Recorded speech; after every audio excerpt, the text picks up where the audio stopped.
Hello, I am Shahnawaz and today we are continuing gravitation and in this part 5 video lecture we will discuss about free fall of the body. Yes, आज हम discuss करेंगे free fall of the body.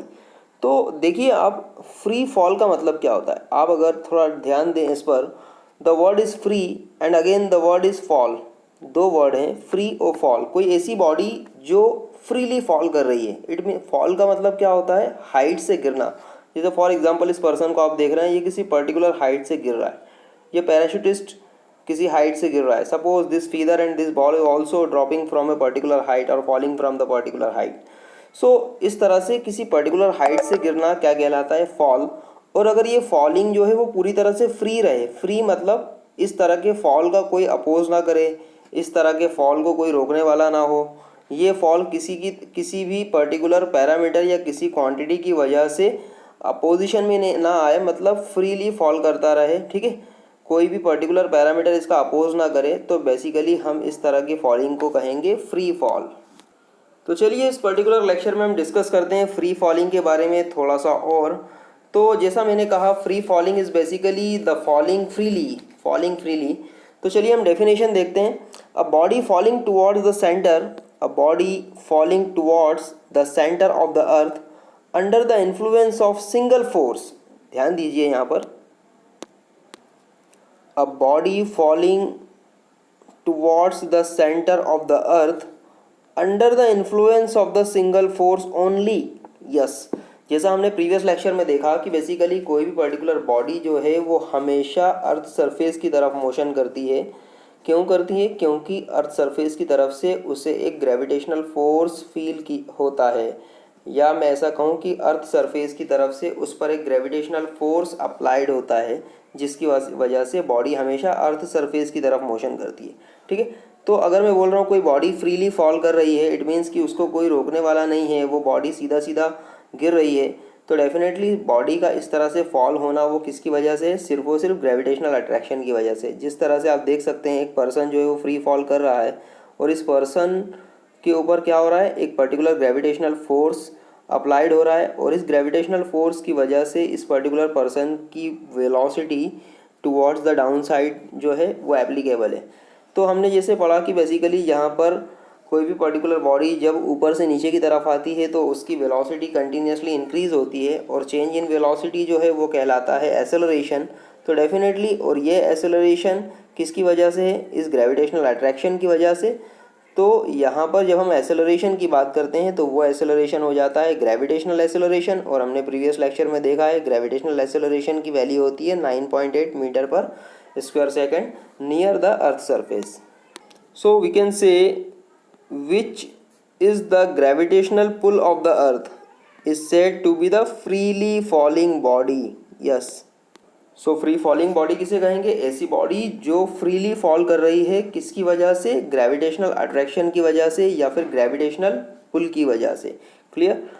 सो चलिए एक activity देखते हैं हम। Suppose आपने consider किया किसी पर्टिकुलर बॉल को और एक आपने पेपर का पीस ले लिया। ठीक है, आपने एक पेपर का पीस लिया और एक बॉल ले ली, और आपने क्या किया, आपने अपने घर की बालकनी से इन्हें ड्रॉप किया। क्या होगा? ये दोनों बालकनी से नीचे की तरफ आएंगे। अब मुझे बताइए कौन सबसे पहले पहुंचेगा? तो ऑब्वियसली आप कहेंगे सर सबसे पहले जो है बॉल इस अर्थ सरफेस पर पहुंचेगी। करेक्ट, और उसके थोड़ी देर बाद फिर पेपर आएगा। तो ऐसा क्यों हुआ? इसका क्वेश्चन का आंसर हमें जानना है आज इस लेक्चर में। So drop a stone and A sheet of paper from the balcony of the first floor of your building. Will the two reach the ground simultaneously? Stone will reach the ground a bit earlier. Why does this happen? So answer of this question we will find out in this particular lecture. चलिए एक case consider करते हैं। आपने इस तरह से parachutist और को कहीं से फॉल करते हुए देखा होगा। अक्सर आपने देखा होगा किसी मूवी में या फिर टेलीविज़न में या फिर किसी न्यूज़ में कि अक्सर जो है या तो कोई पर्टिकुलर सोल्जर है या फिर कोई पर्टिकुलर पर्सन है, वो अपने एयरक्राफ्ट से या फिर किसी प्लेन से इस तरह से छलांग लगाते हैं, डाइव करते हैं एयर में with the help of this particular parachute. तो आपने देखा होगा जब तक उनका पैराशूट खुलता नहीं है तब तक वो बिल्कुल फ्री फॉल करते हैं और धीरे धीरे अर्थ सरफेस की तरफ आते हैं। लेकिन आपने सबसे ख़ास बात जो देखी होगी, आपको अगर ध्यान होगा, तो जैसे ही ये किसी पर्टिकुलर एयरक्राफ्ट से डाइव करते हैं, ठीक है, तो ये इनिशियली हवा में इस तरह से तैरते रहते हैं, लहराते रहते हैं। आपने देखा होगा एक just piece of the paper की तरह ये बिल्कुल ऊपर की तरफ उड़ते रहते हैं। फिर कुछ देर उड़ने के बाद ये धीरे धीरे धीरे धीरे नीचे आते हैं, और फिर आपने देखा होगा जैसे जैसे ये नीचे की तरफ आते हैं उनकी स्पीड अचानक से बहुत ज़्यादा बढ़ती जाती है, और जब इनकी स्पीड बढ़ने लगती है तभी अचानक से अपने पैराशूट को इस तरह से ओपन करते हैं। तो ये सीन आपको बिल्कुल डेफिनेटली याद होगा। तो देखिए, if the acceleration due to is gravity is same, if the acceleration due to gravity is same for all bodies, obviously bodies कौन है, ये पर्टिकुलर पर्सन हो सकता है, ये पैराशूट हो सकता है, या कोई भी पर्टिकुलर बॉडी हो सकती है। सभी के लिए gravitational acceleration near the earth surface तो सेम होता है, क्योंकि देखिए हमने पढ़ा है, प्रीवियस लेक्चर में देखा है, ग्रेविटेशनल एक्सेलरेशन जो स्मॉल जी होता है, आपको याद आ रहा होगा, gravitational acceleration G is proportional to capital G M upon R square. आपको ये फार्मूला याद आ रहा होगा, और आपको याद होगा this capital M is basically the mass of the earth, ठीक है। R is the distance of the object from the earth surface, and G is the gravitational acceleration, and capital G is the universal gravitational constant which is constant in all over the universe. So finally यहाँ पर अगर हम देखें तो इस particular फार्मूले से हमें जो समझ में आया था, अगर आपको याद आ रहा होगा, सो क्या याद आ रहा है कि basically the capital small G is proportional to the capital M upon R square. मतलब सब कुछ डिपेंड कर रहा था मास ऑफ द अर्थ पे। और अगर मैं बोल रहा हूँ दो बॉडीज़ हैं, दो बॉडीज़ अगर ऊपर से ड्रॉप हो रही है, चाहे वो कोई भी particular piece of the paper हो या फिर कोई बॉल हो, अगर वो ड्रॉप हो रही है नीचे की तरफ और उनकी हाइट अगर सेम है, तो इनके लिए, क्योंकि आर की वैल्यू क्या हो रही है दोनों के लिए सेम, तो डेफिनेटली यहाँ पर जी की वैल्यू भी क्या होगी, दोनों के लिए सेम होगी। तो इसलिए हम कहते हैं if the acceleration due to gravity, if the acceleration due to gravity is same for all the bodies, clear, then why does the person without a parachute reach the ground earlier than a parachutist when both fall from the same height. तो देखिए यहाँ पर सोचने वाली बात है, अगर gravitational acceleration जो है वो एक नॉर्मल पर्सन जिसके पास पैराशूट सपोज नहीं है और एक ऐसा पर्सन जिसके पास पैराशूट है, दोनों के लिए अगर सेम है, तो फिर ऐसा क्यों होता है कि वो पर्सन जिसके पास पैराशूट नहीं है वो अर्थ सरफेस पर जल्दी पहुंचेगा एज कंपैरिजन टू वो पर्सन जिसके पास पैराशूट है, ठीक है। इट मीन्स कि पैराशूट की वजह से अर्थ पर पहुंचने का टाइम इसका क्यों इंक्रीज हो जाएगा, या क्या ऐसा रीज़न होगा जिसकी वजह से अर्थ पर पहुंचने के लिए इसको कोई डिफ़िकल्टी महसूस होगी इस पैराशूट वाले भाई साहब को। सो इस क्वेश्चन का आंसर यहाँ पर है एक नया parameter, that is a air resistance. जी हाँ, आपको याद रखना है, this is the air resistance is the answer of this question. The answer is quite simple. The acceleration is same for all the bodies only when the air is not present. The point is to be get remembered, जब air मौजूद नहीं हो तब acceleration की value या gravitational acceleration की value सारी bodies के लिए सेम होगी। अगर एयर प्रेजेंट है तो फिर ग्रेविटेशनल एक्सेलरेशन की वैल्यू अलग अलग बॉडीज़ के लिए अलग अलग होगी, और ये इसलिए अलग अलग होगी क्योंकि वहाँ पर अलग अलग बॉडीज़ पर, इट मीन्स कि अलग अलग स्ट्रक्चर ऑफ द बॉडीज़ पर एयर रेजिस्टेंस काम कर रहा होगा। अब देखिए कितना आसान है, आप बिल्कुल समझिए यहाँ पर ध्यान से। आपको एक पर्सन जो पैराशूट लेकर नीचे की तरफ आ रहा था, तो जब पैराशूट लेकर वो नीचे की तरफ आ रहा था तो पैराशूट की वेलोसिटी की डायरेक्शन क्या हो गई, या सिंपल में वो हूँ कि इस पर्सन की वेलोसिटी की डायरेक्शन क्या हो गई, डाउनवर्ड, ठीक है। तो यहाँ पर क्या होगा, इस पर्टिकुलर पैराशूट को या इस पर्टिकुलर पर्सन के मोशन को पर यहाँ पर एक फ्रिक्शनल फोर्स अप्लाइड होगा। वो फ्रिक्शनल फोर्स बेसिकली क्या होगा, या एयर रेजिस्टेंस। इट मीन्स कि ये एयर जो होगी वो इसके मोशन के लिए फ्रिक्शन ऑफर करेगी, या ऐसा हम कहेंगे कि एयर जो होगी वो इसके मोशन के लिए रेजिस्टेंस ऑफर करेगी। तो ये जो रेजिस्टेंस होगा, ये रेजिस्टेंस डिपेंड करेगा इस पर्टिकुलर पैराशूट के शेप पर, इसके स्ट्रक्चर पर, इसके सरफेस एरिया पर। जितना ज़्यादा सरफेस होगा, जितना बड़ा आपका पैराशूट होगा, उतना ज़्यादा एयर रेजिस्टेंस ऑफर होगा। क्योंकि देखिए जितना बड़ा सरफेस एरिया बढ़ता जाएगा उतना ज़्यादा क्या होगा, यहाँ पर एयर रेजिस्टेंस भी बढ़ता जाएगा, क्योंकि उतने ज़्यादा सरफेस एरिया पर एयर रेजिस्टेंस अप्लाई होगा। तो यहाँ पर एक्चुअल में होता यही है। अगर हम एक पर्टिकुलर यूनिट एरिया पर माने कि भाई एक पर्टिकुलर यूनिट एरिया पर इस पर्टिकुलर पैराशूट का जो भी सरफेस एरिया है, सपोज जो भी XYZ सरफेस एरिया है, इसका एक यूनिट एरिया हमने कंसिडर किया और हमने कहा कि इस यूनिट एरिया पे कितना एयर रेजिस्टेंस अप्लाई हो रहा है या कितना रेजिस्टेंस जो हो रहा है वो ऑफर हो रहा है, तो वो कांस्टेंट होगा। एक पर्टिकुलर हाइट पर उसकी वैल्यू कांस्टेंट है। तो यहाँ पर जैसे जैसे एरिया बढ़ता जाएगा वैसे वैसे एयर रेजिस्टेंस भी क्या होगा, बढ़ता जाएगा। ठीक है, क्योंकि एरिया बढ़ रहा है। ठीक, अब यहाँ पर क्या होता है, देखिए सेम थिंग कि जब ये पर्सन ये किसी पर्टिकुलर हाइट से जब नीचे की तरफ आ रहे थे, ये जो पैराशूटिस्ट भाई साहब हैं, ये किसी हाइट से जब नीचे की तरफ आ रहे थे, तब देखिए यहाँ पर इनका जो सरफेस एरिया था, मतलब इनकी बॉडी का जो भी स्ट्रक्चर होगा, इस बॉडी का जो भी सरफेस एरिया होगा, वो क्या है in comparison to this parachute, in comparison to this parachute तो क्या है, बहुत कम है। ठीक है, बहुत कम है।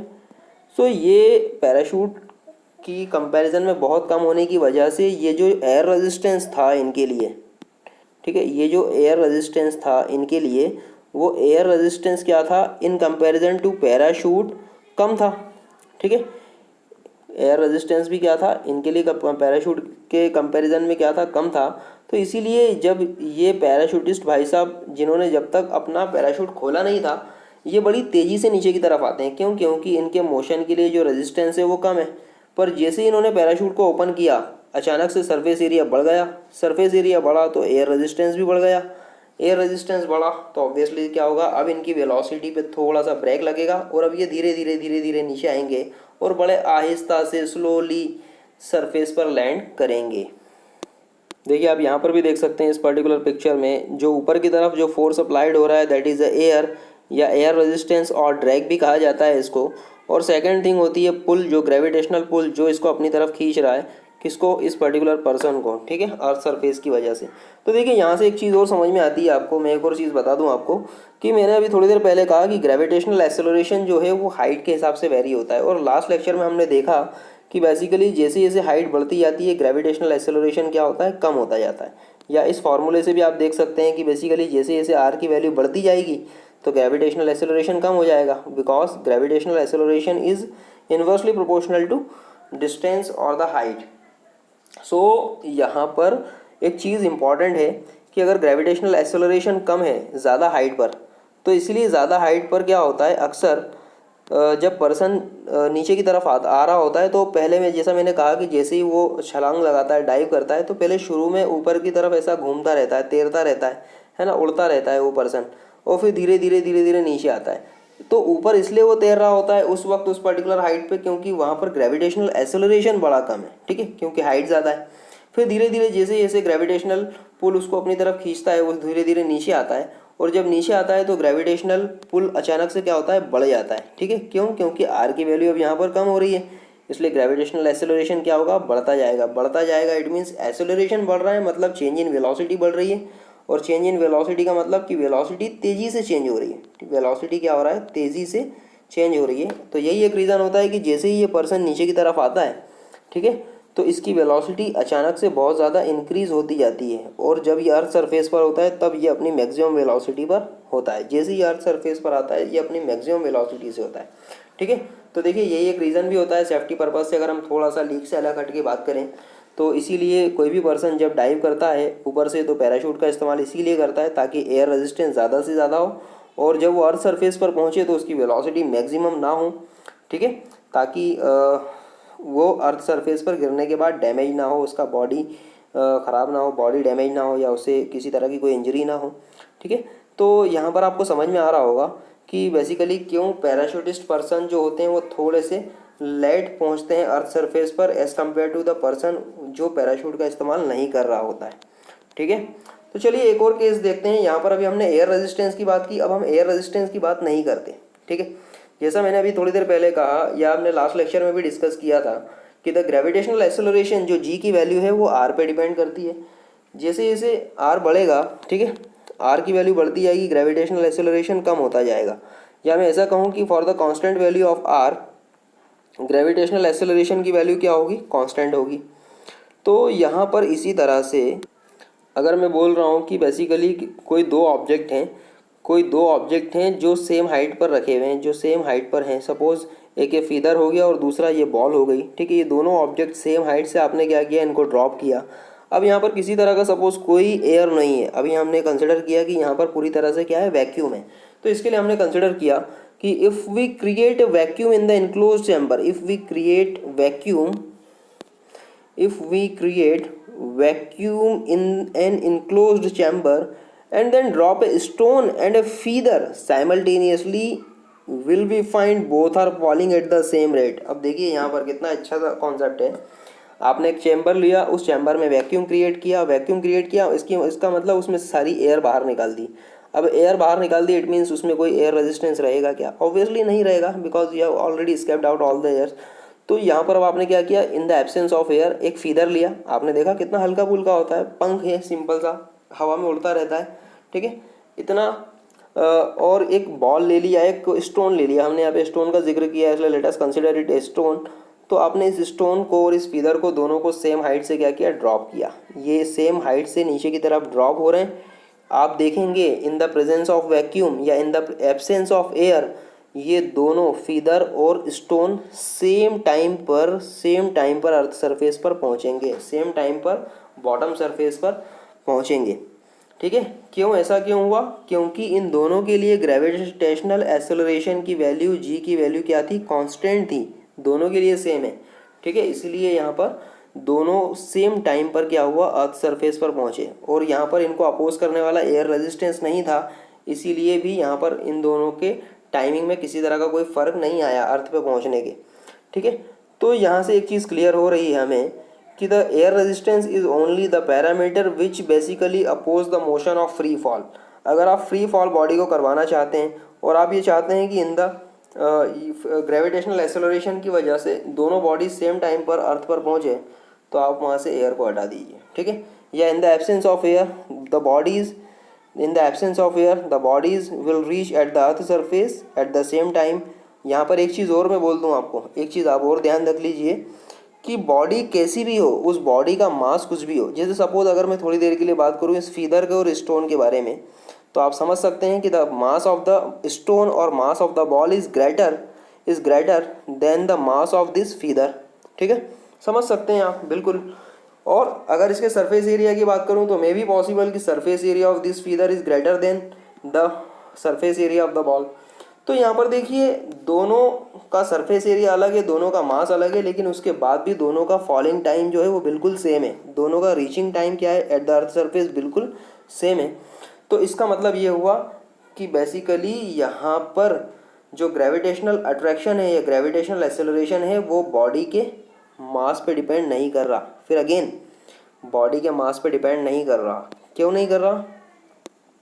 क्योंकि आप हमें देखिए याद कीजिए अगेन ये formula g is proportional to m/r², where capital M is the mass of the earth, ठीक है। तो यहाँ पर देखिए ये दोनों के दोनों अर्थ पर आ रहे हैं, तो दोनों के लिए बेसिकली अर्थ तो सेम ही है, इसलिए दोनों के लिए अर्थ का मास भी सेम होगा, डेफिनेटली हाइट की वैल्यू भी सेम है, r की वैल्यू सेम है। तो इसलिए gravitational acceleration will be same for both the feather and the stone, and it will not depends on the surface area of the body, and it also will not be depend on the mass of the body. हमने देखा basically इसके पहले जब parachute वाला case देखा, या फिर हमने जो सबसे पहला केस देखा था, आपको याद आ रहा होगा, जो मैंने ये बताया था आपको कि you drop a particular piece of the paper and a stone from your balcony, then you will find the stone will reach first as compare to the piece of the paper. तो यहाँ पर इसका answer भी अब देखिए यहाँ पर मिल रहा है, क्योंकि ये सब हुआ था किसकी वजह से, एयर रेजिस्टेंस की वजह से, हम देख चुके हैं। और अगर एयर रेजिस्टेंस मौजूद होता है तो एयर रेजिस्टेंस किस पे डिपेंड करेगा, सबसे पहले सरफेस एरिया पे डिपेंड करेगा। हमने पैराशूट वाले केस में ऑलरेडी देख लिया है किस तरह से सरफेस एरिया पे डिपेंड करता है एयर रेजिस्टेंस। और सेकंड डिपेंड करेगा वेलोसिटी पे, जी हाँ वेलोसिटी पे, जितनी ज़्यादा वेलोसिटी होगी उतना ज़्यादा एयर रेजिस्टेंस भी होगा। उसका एक रीज़न है, देखिए अगेन न्यूटन्स थर्ड लॉ पे आप फिर से अगर जाएंगे, अगर कोई बॉडी मोशन कर रही है इस तरह से आगे की तरफ, चलो मैं नीचे की तरफ मोशन लेता हूँ क्योंकि हम लोग फ्री फॉल की बात कर रहे हैं, ठीक है। कोई बॉडी अगर नीचे की तरफ मोशन कर रही है इस तरह से डाउनवर्ड डायरेक्शन में, और इसकी वेलोसिटी क्या हो रही है, इंक्रीज़ होती जा रही है, डेफिनेटली वेलोसिटी इंक्रीज़ हो रही है। इसका मतलब क्या हो रहा है, यहाँ से ग्रेविटेशनल पुल इसको ज़्यादा मिल रहा है, ग्रेविटेशनल पुल इस अर्थ की तरफ से ज़्यादा खिंचाव आ रहा है। अब डेफिनेटली जितना फोर्स ये डाउनवर्ड डायरेक्शन में होगा उतना ही फोर्स एक अपवर्ड डायरेक्शन में होगा, क्योंकि एक्शन का रिएक्शन, याद रखो न्यूटन का थर्ड लॉ भूल ना जाना, न्यूटन का थर्ड लॉ यहाँ पर एप्लीकेबल हो रहा है, ठीक है। क्या हो रहा है, न्यूटन थर्ड लॉ क्या बोल रहा है, जितना फोर्स होगा, the force always exist in the pair, always exist in the pair and both the forces are equal and opposite in direction. याद रखना, हमेशा भूलना नहीं। तो यहाँ पर भी अगर मैं बोल रहा हूँ कि कोई पर्टिकुलर बॉडी की वेलोसिटी अगर बढ़ती जा रही है, ठीक है, बढ़ती जा रही है, इट मीन्स कि यहाँ पर जो वेलोसिटी है वो ज़्यादा है इस वेलोसिटी से, ठीक है। तो डेफिनेटली क्या होगा कि यहाँ पर वेलोसिटी जैसे जैसे इंक्रीज़ हो रही है, इट मीन्स कि इस बॉडी के लिए जो ग्रेविटेशनल पुल है वो बढ़ता जा रहा है। ये बॉडी और ज़्यादा प्रेशर से, पावर से क्या हो रहा है, खिंचाते जा रही है नीचे की तरफ। और डेफिनेटली क्या होगा, इसकी वजह से एक अपोजिट फोर्स उसी मैग्नीट्यूड का क्या होगा, अपोजिट डायरेक्शन में भी फॉलो होगा। और वो अपोजिट फोर्स कौन होगा, वो अपोजिट फोर्स कोई और नहीं, वो अपोजिट फोर्स आपका कौन होगा, एयर रेजिस्टेंस होगा। दैट इज़ एयर रेजिस्टेंस, ठीक है। तो इसे भूल ना जाना। तो बेसिकली एयर रेजिस्टेंस किस पर डिपेंड कर रहा है भाई, सरफेस एरिया पर डिपेंड कर रहा है, और दूसरा वेलोसिटी पर डिपेंड कर रहा है, ठीक है। अब देखिए, हमने जब बात की बॉडी के फ्री फॉलिंग की, तो यहाँ से एक चीज़ तो क्लियर हो रही है, body is in the motion. और अगर बॉडी मोशन में है तो मोशन वाले चैप्टर में हमने डिस्कस किया है कि जब भी कोई बॉडी मोशन करती है तो उस बॉडी के मोशन के लिए कुछ इक्वेशन होती है, जिन्हें हमने इक्वेशंस ऑफ मोशन कहा था। आपको याद आ रहा होगा, इक्वेशन ऑफ मोशंस। और ये 3 इक्वेशंस ऑफ मोशन है, जिसे आपको याद आ रहा होगा हमने ग्राफिकल मेथड से डेराइव भी किया है। ग्राफिकल मेथड की मदद से इन्हें डेराइव किया था, जिसमें v इज़ क्या, v is the final velocity, u is the initial velocity, e is the acceleration and t is the time. तो आपको याद आ रहा होगा ये 4 पैरामीटर थे। और इसके अलावा s जो था वो रिप्रेजेंट कर रहा था डिस्टेंस को, clear, and h is representing the height. तो यहाँ पर इस तरह से ये अलग अलग पैरामीटर थे। तो चलिए अब थोड़ा सा हम यहाँ पर डिस्कस करते हैं इसके बारे में, और कि जब हमने मोशन की बात की थी तो हमने मोशन की बात की थी स्ट्रेट लाइन मोशन की, हमने स्ट्रेट लाइन मोशन की बात की थी। हमने ये कहा था कि the body is travelling in the straight line. अब सिमिलरली अगर मैं इसकी बात करूँ तो देखिए, यहाँ पर भी अगर फ्री फॉल हो रहा है तो फ्री फॉल भी तो स्ट्रेट लाइन में ही हो रहा है, क्लियर। फ्री फॉल भी कैसा हो रहा है, स्ट्रेट लाइन में ही हो रहा है। इसलिए यहाँ पर ये सारी की सारी मोशन की जो इक्वेशंस है वो एप्लीकेबल होगी इस फ्री फॉल पर भी, क्लियर। अब यहाँ पर सबसे खास बात क्या है, देखिए, अगर इस पर्टिकुलर इक्वेशंस पर हम देखें, थोड़ा ध्यान दें, तो v क्या था, फाइनल वेलोसिटी। तो डेफिनेटली यहाँ पर भी वेलोसिटी इंक्रीज़ हो रही है, वेलोसिटी धीरे धीरे इंक्रीज़ हो रही है। जब बॉडी नीचे की तरफ आती है तो ऑब्वियसली यहाँ पर भी एक फाइनल वेलोसिटी होगी। और जब बॉडी ने गिरना शुरू किया था तब वो क्या होगा, इनिशियल वेलोसिटी। तो यहाँ पर u is a initial velocity, v is a final velocity. वो तो चलो भाई ठीक है, बात सेम है। टी इज़ अ टाइम, तो टाइम की बात भी यहाँ पर सेम ही रहेगी। बट यहाँ पर बात आती है जब एक्सेलरेशन की, ए की, तो देखिए यहाँ पर एक्सेलरेशन क्या था, चेंज इन द वेलोसिटी। अब चेंज इन द वेलोसिटी था तो वो ड्यू टू द फोर्स था, एनी ऑफ द फोर्स। आपको याद आ रहा होगा जब बॉडी मोशन कर रही थी तो किसी फोर्स की वजह से मोशन कर रही थी। Newton's first law, the body can not be change its state और the its velocity in the absence of any of the force. If you want to change the velocity of the body then you have to apply a force. Newton का first law कहता है, the law of inertia, कोई बड़ी चीज़ नहीं है। तो definitely वहाँ पर फोर्स की बात हो रही थी, इसलिए यहाँ पर हमने एक्सेलरेशन की बात की कि this acceleration is comes into the existence due to the force, ठीक। अब यहाँ पर फोर्स कौन सा है भाई, यहाँ पर तो फोर्स जो है वो ग्रेविटेशनल फोर्स है ना। हम यहाँ पर फ्री फॉल की बात कर रहे हैं, फ्री फॉल की बात कर रहे हैं। इट मीन्स क्यों कर रहे हैं, क्योंकि यहाँ पर ग्रेविटेशनल फोर्स है, ग्रेविटेशनल अट्रैक्शन है। ये अर्थ अपनी तरफ खींच रही है इस बॉडी को और बोल रही है आजा मेरे पास, ठीक। तो इसी तरह से ये बॉडी जब बॉडी अर्थ की तरफ खींची चली जा रही है तो यहाँ पर फोर्स कौन लगा रहा है, ये अर्थ लगा रही है, ठीक है। अर्थ फोर्स लगा रही है तो उसे हमने स्पेशल फोर्स कहा, ग्रेविटेशनल फोर्स।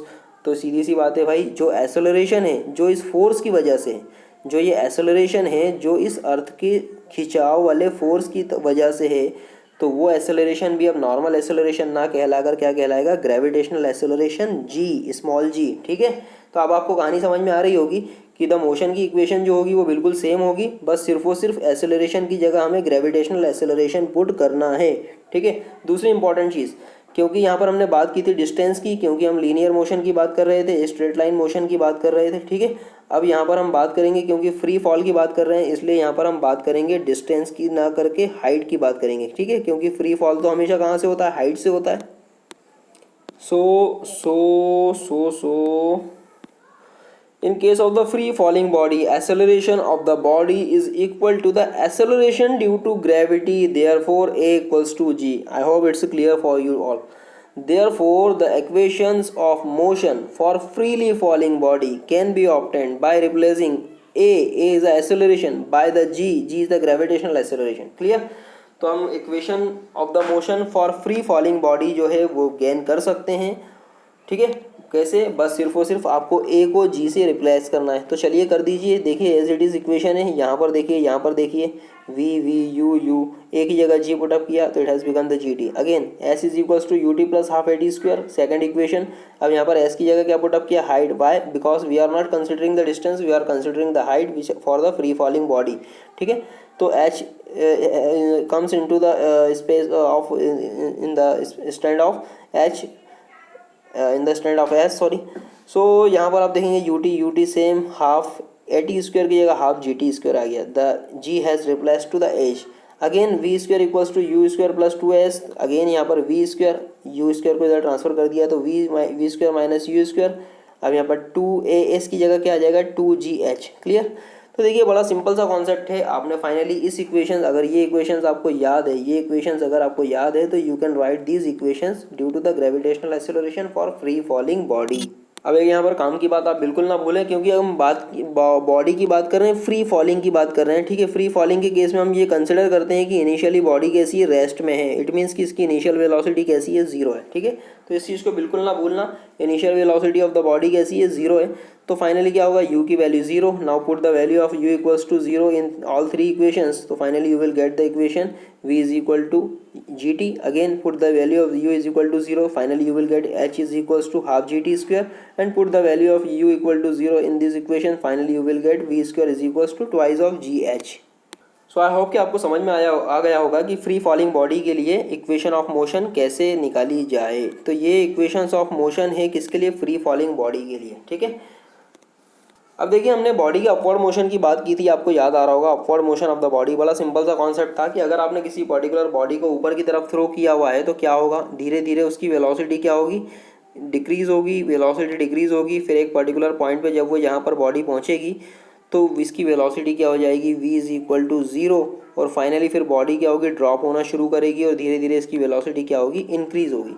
तो देखिए यहाँ पर वेलोसिटी क्या हो रहा था? डिक्रीज़ हो रही थी धीरे धीरे। ठीक है, और यहाँ पर वेलोसिटी क्या हो रहा है? इंक्रीज़ हो रही है। ठीक है, तो ये बेसिकली कॉन्सेप्ट है इसका, किसका? Upward motion of the body का। तो अब यहाँ पर देखिए वेलोसिटी में चेंज हो रहा है। पहले वेलोसिटी क्या हो रही है? कम हो रही है, फिर जीरो हो रही है, फिर जीरो के बाद अचानक से और बढ़ रही है। ठीक है, तो वेलोसिटी में चेंज हो रहा है। वेलोसिटी में चेंज होगा तो ऑब्वियसली सी बात किसकी होगी? एक्सेलरेशन की। और सीधी सी बात है, ये एक्सेलरेशन किसकी वजह से? ग्रेविटी की वजह से। इसलिए इसे कहा जाएगा ग्रेविटेशनल एक्सेलरेशन का effect. So if we throw a stone in upward direction, then its speed decreases continuously till it reaches the highest point. Clear? यहाँ तक कोई डाउट तो नहीं होगा I hope. It will stop momentarily, speed becomes zero. मैंने कहा था इस पर्टिकुलर पॉइंट पे क्या होगा? स्पीड जीरो हो जाएगी उसकी and starts falling back. Clear? As it falls down, its speed goes on increasing continuously. ठीक है, तो यहाँ तक तो समझ में आ गया। अब देखिए यहाँ पर बात हो रही है ग्रेविटेशनल एक्सेलरेशन की, तो ध्यान दीजिए आप। For the upward movement, the speed of the body decreases. Clear? The body is retarding. Body retarding हो रही है, it means कि इसकी velocity धीरे धीरे कम हो रही है। Therefore, acceleration due to gravity is negative. ठीक है, ध्यान रखिए यहाँ पर acceleration due to gravity क्या होगा? नेगेटिव होगा। अब देखिए कैसे।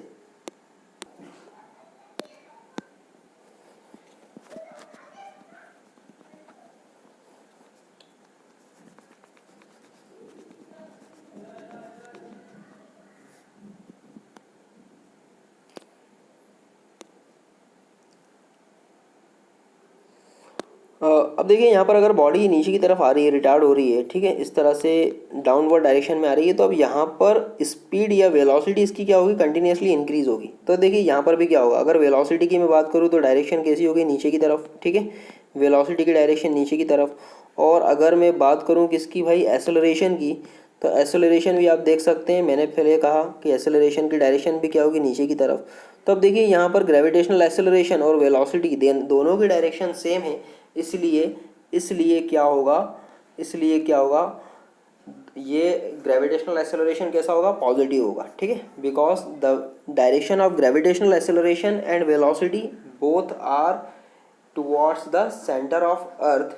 ठीक है, both are directed towards the center of earth, that's why this gravitational acceleration will be क्या होगा? पॉजिटिव। और इसकी पॉजिटिव वैल्यू कितनी होगी? 9.8 मीटर पर सेकंड स्क्वायर।